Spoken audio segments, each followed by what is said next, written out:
SN TV ప్రేక్షకులకు నమస్కారం. ఈరోజు మనతో ప్రజాసేవ పార్టీ అధ్యక్షులైనటువంటి బి బాబు గారు మనతో ఉన్నారు. ఇతను సత్యవేడు అసెంబ్లీ నియోజకవర్గం నుంచి ఎమ్మెల్యే అభ్యర్థిగా పోటీ చేస్తున్నారు.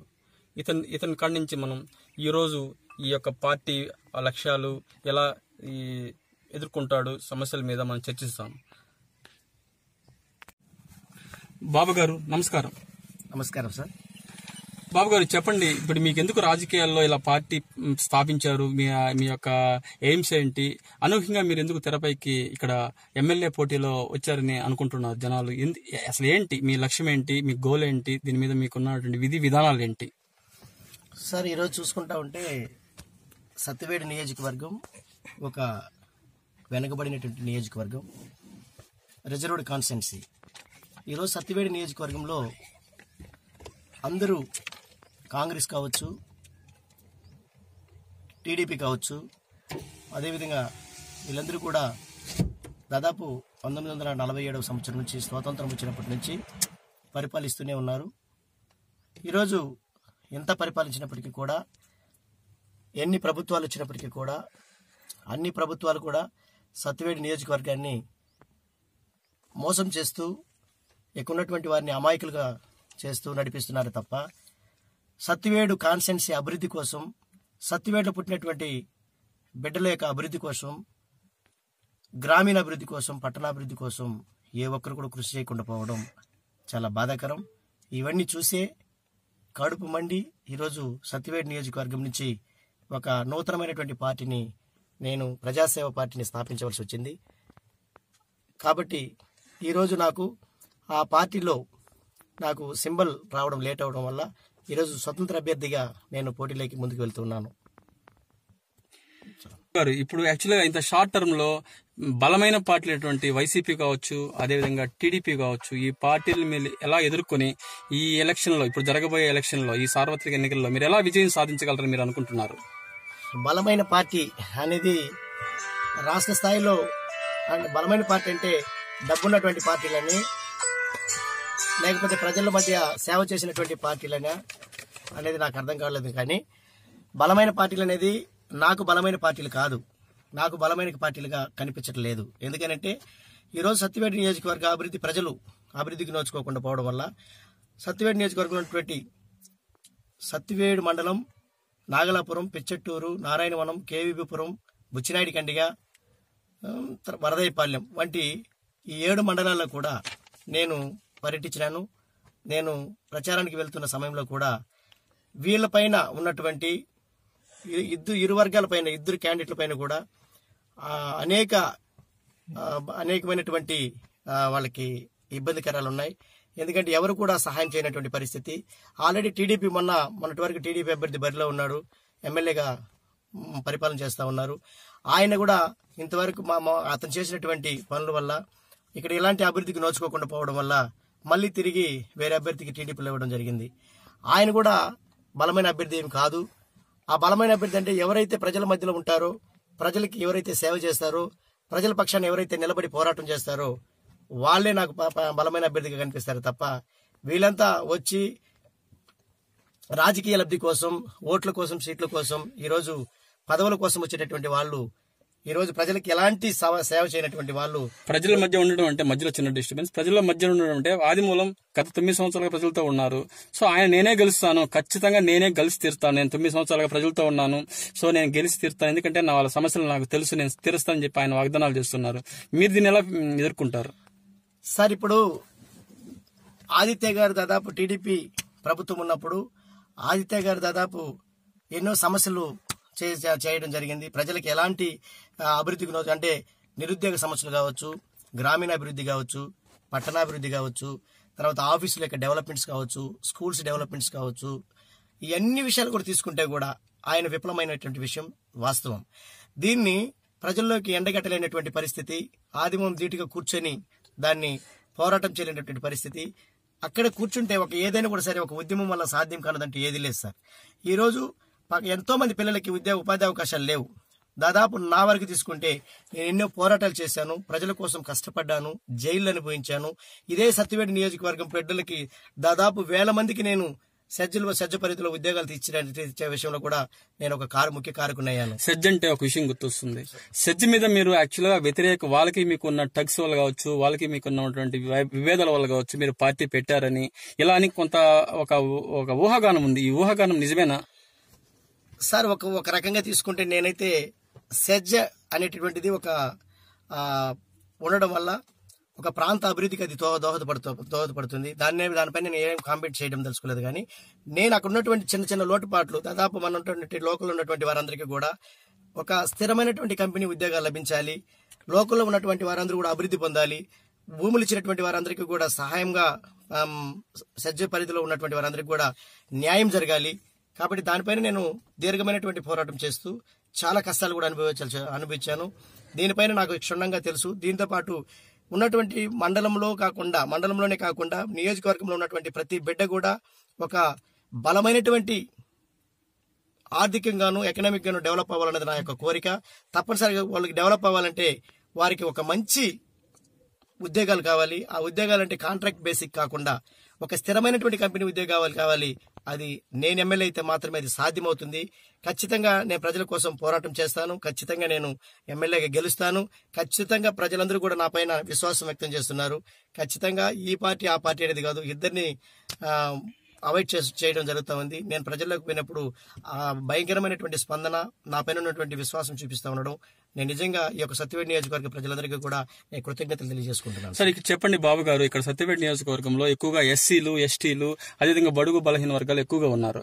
సో వీళ్ళ కోసం మీ పార్టీ నుంచి గానీ మీ సైడ్ నుంచి గానీ మీరు ఎలా వీళ్ళకి సహాయం చేయగలుగుతారు? ఆర్థికంగా కావచ్చు, ఇంకా వేరే విధంగా మీరు ఎలా ముందుకు తీసుకెళ్తారు? సార్, ఇప్పుడు ఎస్సీలు అంటే దాదాపు ఎడ్యుకేషన్ పరంగా వెనకబడి ఉంటారనేది ఒక విషయం సార్. దాంతోపాటు బీసీలు కావచ్చు, వీళ్ళందరూ కూడా ఏంటంటే వాళ్ళకి సరైనటువంటి విద్య అందకపోవడం వల్ల, స్కూల్లో డెవలప్మెంట్స్ కాకుండా పోవడం వల్ల, స్కూల్లో సరైనటువంటి వసతులు లేకపోవడం వల్ల, నాణ్యమైనటువంటి విద్య ఎస్సీ ఎస్టీ బీసీలకు అందకుండా పోవడం వల్ల వాళ్ళు సంపాదించేటటువంటి డబ్బులు వాళ్ళు పాపం ముందుకు తీసుకుని పోలేక, వాళ్ళు చదివించుకోలేక అర్ధాంతరంగా చదువులు ఆపేయాల్సినటువంటి పరిస్థితి ఏర్పడుతూ ఉంది. కానీ నేను ఎమ్మెల్యేగానైతే తప్పనిసరిగా వీరందరి యొక్క అభివృద్ధి కోసం తప్పనిసరిగా నేను కృషి చేస్తాను. ప్లస్ దాంతోపాటు ఆ యొక్క ఎకనామిక్ గా కావచ్చు, లేకపోతే ఆర్థికంగా వాళ్ళందరినీ స్టెబిలిటీగా నిలబడడానికి నేను సాయశక్తిగా కృషి చేస్తాను. దానికి ఎస్సీ సప్లైన్లని, బీసీ సప్లైన్లని, తర్వాత ఎస్టీ సప్లైన్లని, ఈ విధంగా చాలా మైనారిటీ సప్లైన్లని దాదాపు ప్రభుత్వంలో దాదాపు మీకు తెలిసిన విషయమే లోన్స్ ఇచ్చి ఆర్థికంగా ఆదుకోలేనటువంటి పరిస్థితులు ఉన్నాయి.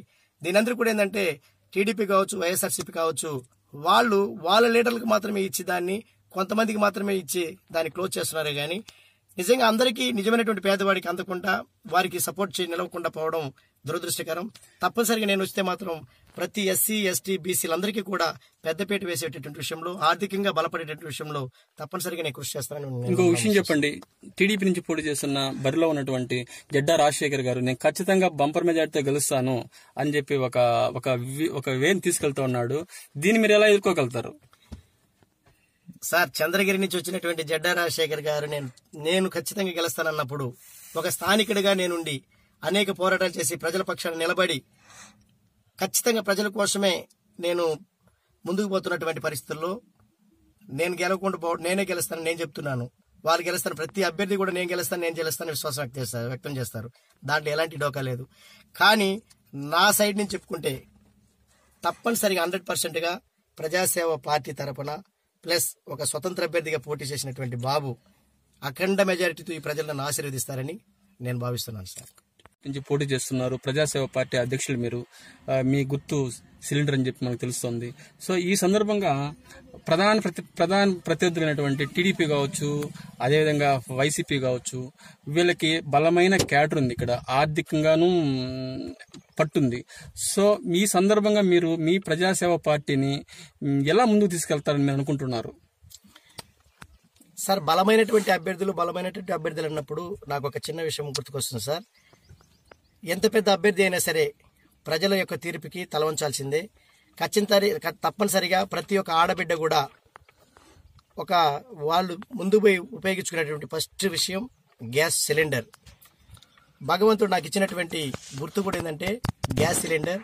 ప్రజాసేవ పార్టీ తరపున నిలబడేటటువంటి నేను గ్యాస్ సిలిండర్ గుర్తుపైన ఖచ్చితంగా ప్రజలందరూ కూడా, అక్క చెల్లెలందరూ కూడా విశ్వాసంతో, ప్లస్ ఈ యొక్క సత్యవేడు నియోజకవర్గంలో ఉన్నటువంటి యువతీ యువకులందరూ, ప్లస్ నిరుద్యోగ సమస్యతో ఎదుర్కొనేటటువంటి వారందరూ కూడా నా పైన విశ్వాసం వ్యక్తం చేస్తున్నారు. తప్పనిసరిగా ప్రజాసేవ పార్టీని ఆదరిస్తారు.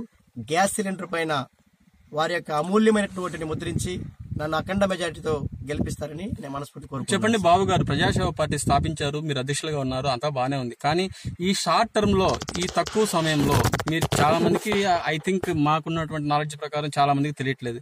ఎలా ఈ షార్ట్ టర్మ్ లో మీ ప్రజాసేవ పార్టీని, మీ సిలిండర్ గుర్తుని ఎలా ముందుకు తీసుకెళ్తారు సార్? ఇప్పుడు నేను ఈ అతి తక్కువ పీరియడ్ రావడం అనేది, నాకు ముందుగా ఎలక్షన్ రావడం అనేది ఒక పక్క దురదృష్టకరమైనప్పటికీ, కానీ నాకు మా ప్రజాసేవ పార్టీకి ఒక బలమైనటువంటి కార్యకర్తలు ఉన్నారు, లీడర్లు ఉన్నారు. మండల స్థాయి నుంచి నియోజకవర్గ స్థాయి దాకా ప్రతి మండలంలో కూడా మా లీడర్స్ పక్కాగా పనిచేస్తూ ఉన్నారు. మీరు కూడా చూస్తూ ఉంటారు, మొన్న కూడా పేపర్లో కూడా వచ్చింది. దాదాపు వరదాయపాలెం కావచ్చు, పిచ్చట్టూరు కావచ్చు, నారాయణవనం కావచ్చు, కేవీపీపురం కావచ్చు, పోతే మన సత్యవేడు, నాగలపురం మండలాల్లో కూడా మా యొక్క లీడర్లు, నేను క్యాండిడేట్గా పోకపోయినా కూడా వాళ్లే ప్రత్యక్షంగా వాళ్లే వెళ్ళి పాంప్లెట్లు పంచుకుంటూ మన యొక్క ప్రజాసేవ పార్టీ అధినాయకుని గెలిపించండి, ఆయన వస్తే తప్పనిసరిగా మన యొక్క నియోజకవర్గం, సత్యవేడు నియోజకవర్గం బలపడుతుంది, ఖచ్చితంగా మన యొక్క నియోజకవర్గం మంచి అభివృద్ధి స్థానంలో ముందుకు పోతుంది, ఆయన విద్య, వైద్యం, ఉపాధి కల్పన, రైతులపైన ఉన్నటువంటి ఆయన యొక్క విశ్వాసం, ఇవంతా కూడా చాలా గ్రామీణాభివృద్ధి, పట్టణాభివృద్ధి వంటివి ప్రతి ఒక్క విషయాలు కూడా ఆయన క్షుణ్ణంగా సబ్జెక్ట్ తెలిసిన మనిషి. తర్వాత మన లోకల్గా పుట్టినటువంటి బిడ్డ, ఈ సత్యవేడు నియోజకవర్గంలో పుట్టినటువంటి బిడ్డగా మనం ఒక్కసారి ఆశీర్వదించండి. మా ఊళ్ళు పోయినప్పుడు తప్పనిసరిగా అందరూ కూడా మేము గ్యాస్ సిలిండర్ పైన ముద్రిస్తాం, ఖచ్చితంగా గ్యాస్ సిలిండర్ గెలిపిస్తాం, ప్రజాసేవ పార్టీని ఆదరిస్తామని చెప్పడం చాలా సంతోషం. చెప్పండి బాబు గారు, అయినా ఈ సందర్భంగా మీరు రాజకీయాల్లోకి వచ్చి మీ కెరీర్ అంతా కూడా రాజకీయాల్లో స్పెండ్ చేయడానికి కారణం ఏంటి సార్? నాకు ఒక చాలా బాధ. ఎందుకంటే నాకు ఒక తపన, చిన్నప్పటి నుంచి కూడా నేను ప్రజల పక్షానే నిలబడేవాడిని, ప్రజలకి సేవ చేసేవాడిని. నేను ఒక సామాజిక కార్యకర్తగా పనిచేశాను, తెలుగుదేశంలో లీడర్గా పనిచేశాను, వైఎస్ఆర్సీపీలో పనిచేశాను, కాంగ్రెస్లో పనిచేశాను. కానీ ఏ పార్టీలో కూడా నాకు మనశ్శాంతి లేదు, ఇది లేదు. ఎందుకంటే అక్కడ ఉన్నటువంటి వైఎస్ఆర్సీపీ కావచ్చు, టీడీపీ కావచ్చు, అక్కడ ఉన్నటువంటి ఎమ్మెల్యేలను చూడాలన్నా, లేకపోతే ఏం చేయాలన్నా ఒక సామాన్యమైన వ్యక్తి కనీసం ఒక ఎమ్మెల్యేని చూడడానికి కూడా చాలా ఇబ్బంది పడేటటువంటి పరిస్థితి. ఎందుకంటే మండల స్థాయి లీడర్ల దగ్గరికి, ఒక గ్రామ స్థాయి నుంచి పంచాయతీ స్థాయికి పోవాలి, పంచాయతీ స్థాయి నుంచి మండల స్థాయికి పోవాలి, మండల స్థాయి నుంచి ఎమ్మెల్యే స్థాయికి పోవాలి. ఆ విధంగా ఒక్కొక్క లీడర్ దగ్గర వాళ్ళకి, ఆ లీడర్కి ఇష్టమైతేనే వారికి ప్రజలకు పని చేయకపోతే అది న్యాయమైనా సరే దానికి మాత్రం సపోర్ట్ చేయరన్నది ఈ వాదన సార్. ఖచ్చితంగా నేనందరూ కూడా దీనికి అందరూ కాకుండా సమన్యాయం, నిజమైనటువంటి లబ్ధిదారులకి లబ్ధి పొందాలి, ప్రతి ఒక్కరికి సమన్యాయం జరగాలి, కులాలకు అతీతంగా, మతాలకు అతీతంగా, భాషలకు అతీతంగా అందరినీ ఒకే ఒక చూపుతో దారిలో నడిపించాలన్నది, ఈ యొక్క సత్యవేడు నియోజకవర్గ అభివృద్ధికి పాటుపడాలన్నది నా యొక్క ఉద్దేశం సార్. చెప్పండి బాబు గారు, చివరిగా మీరు ఈ సందేశం మీ పార్టీ తరఫున ఎలా ఏం చెప్పదలుచుకున్నారు, చివరిగా చెప్పండి. ప్రజాసేవ పార్టీ విత్-ఇన్ 6 months 6 నెలల్లో రాష్ట్రమంతా పర్యటిస్తుంది.